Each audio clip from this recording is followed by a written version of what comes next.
like to say hello to some of the guests that we have with us here today in the Royal Box, some of the finest personalities in the sport and in the show business.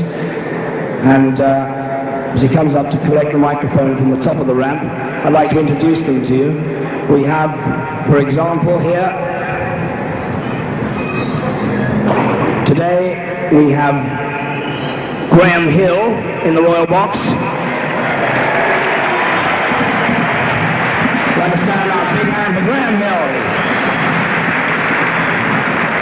There he is. And I know that he would just like to pay a special tribute to him. Graham, I'd like to thank you for coming today and let you know, and all of the people in the United Kingdom know, that even in the United States, we consider you the greatest living race car driver that ever lived. You're a credit to your country.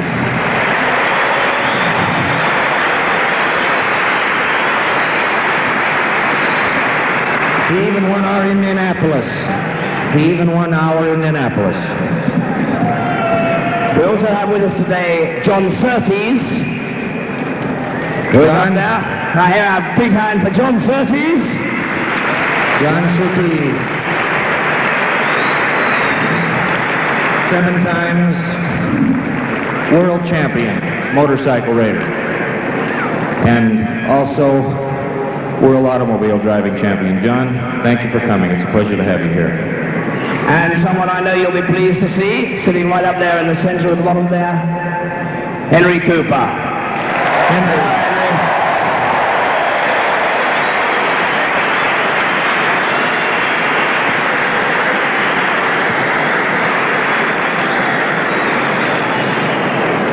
Henry, thank you for coming.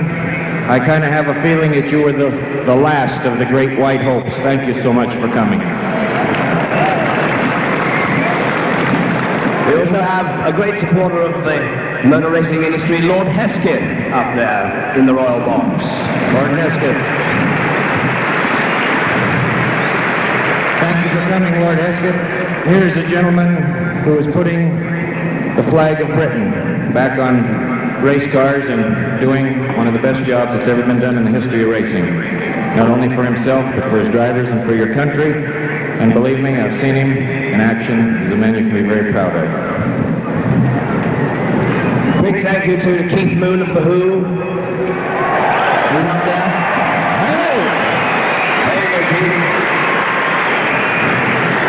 Emerson, Lake and Palmer are with us too, I think. And Bern Mears of Chelsea, who's up there.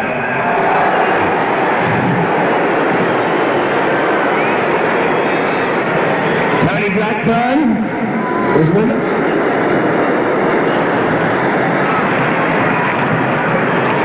Many thanks to all of you for coming with us this afternoon. Back to you, Evel.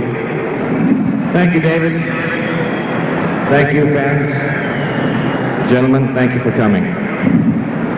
There have been a lot of questions asked of me about the canyon jump I brought on the boat across the Atlantic from the state of Idaho in the United States of America, the actual sky cycle that I used to jump that canyon with, and I would like to say a few words to you about it. I waited for 6 years to jump that canyon. It was a disappointment to me that I had to go down in defeat. When they put me in it, I thought my chances were 90% that I could make it. If the parachute had not malfunctioned and blew out, I would have made it. I wanted to get across to the other side. I did not want to go in the river. I was tied in. If I hadn't hit on the rocks, I would have drowned. One of your interviewers here in this country asked me if maybe the canyon jump damaged my credibility because I did not make it. I asked that reporter if she wanted to see me die. She said no. I told her that we burnt 3 of our finest astronauts to death on the launch pad at Cape Kennedy, that it did not damage their credibility, that it's not whether you win or lose where I come from, it's how much heart you put into it. And the most important thing, that you keep your word and get in and try.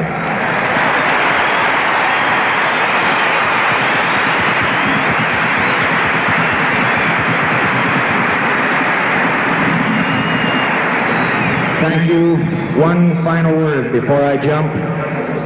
I was not going to do this, but I see a lot of young boys and girls here today, and a lot of young mothers and fathers my own age, and their mothers and fathers. I have to say something to you that I feel I should, especially in your country, like my country, about narcotics. Narcotics is a thing that has done a good job of trying to destroy our nation. I'm not telling you to take them. I'm not telling you not to take them. But I can give you an example of what will happen to you if you take narcotics. When Graham Hill and John Surtees go to a racetrack to race their machines, they put gasoline in those vehicles, and they race them as they should be ridden. If they put nitro in them, they run for a few laps, and then they blow all to hell. And that's what will happen to you if you use narcotics. You'll run for a few years, and then you too will blow all to hell. So the decision is yours. You make it.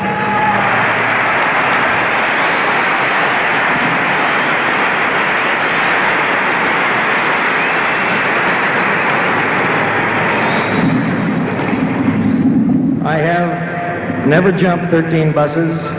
I have never jumped this high before in my life, with the exception of the Snake River Canyon.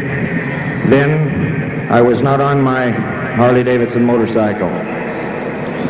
I have many sponsors in the United States, people that I'm proud to be associated with. And Harley-Davidson and the Candy Chuckles that you don't have here are two of them that I'm very proud of. You people here today have been a wonderful, wonderful crowd. I'm glad that you all made it. And now I'm going to do my best to make it. Right across these 13 London buses, I'm going to land right on this X.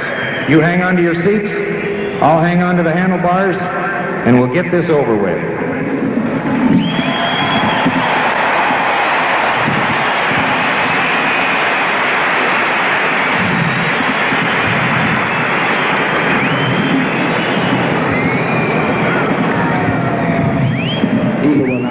The absolute dead central location of the ramp, with moving about, as he likes to check the eye all the way along to make sure that the ramp is lined up exactly dead centrally.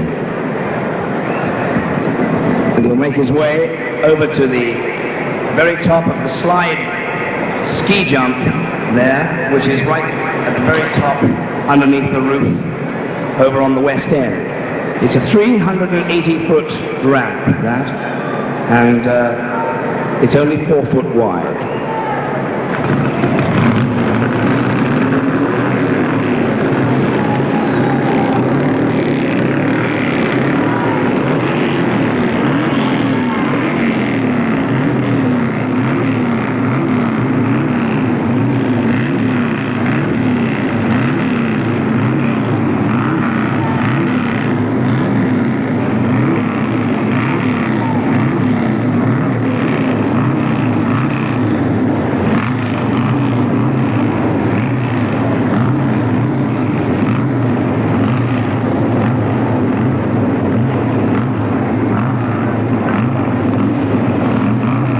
Without saying that every single detail of the engine tubing has to be perfect for a jump like this, and we'll make sure that everything is in tip-top condition before he goes.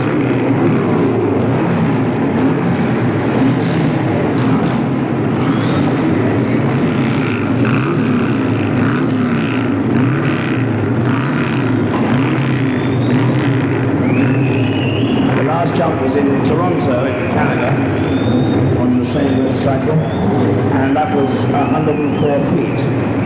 This is some 36 feet longer, 36 feet longer.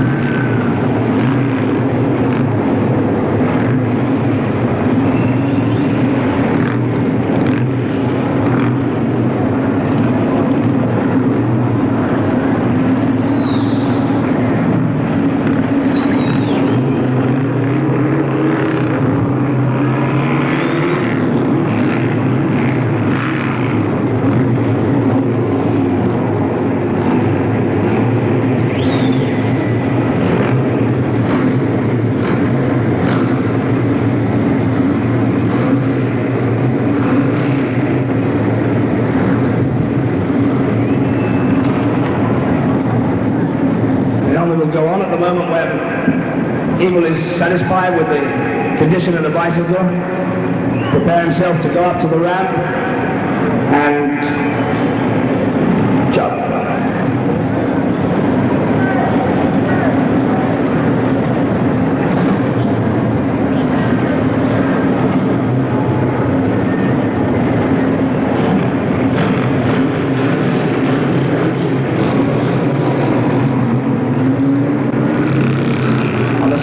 It says, "Colour me lucky," incidentally, but there's not much luck about it. It's all skill all the way. Because of the particular difficulties of the stadium, it is a very complicated jump, and it's restricted more than any other jump he's ever performed.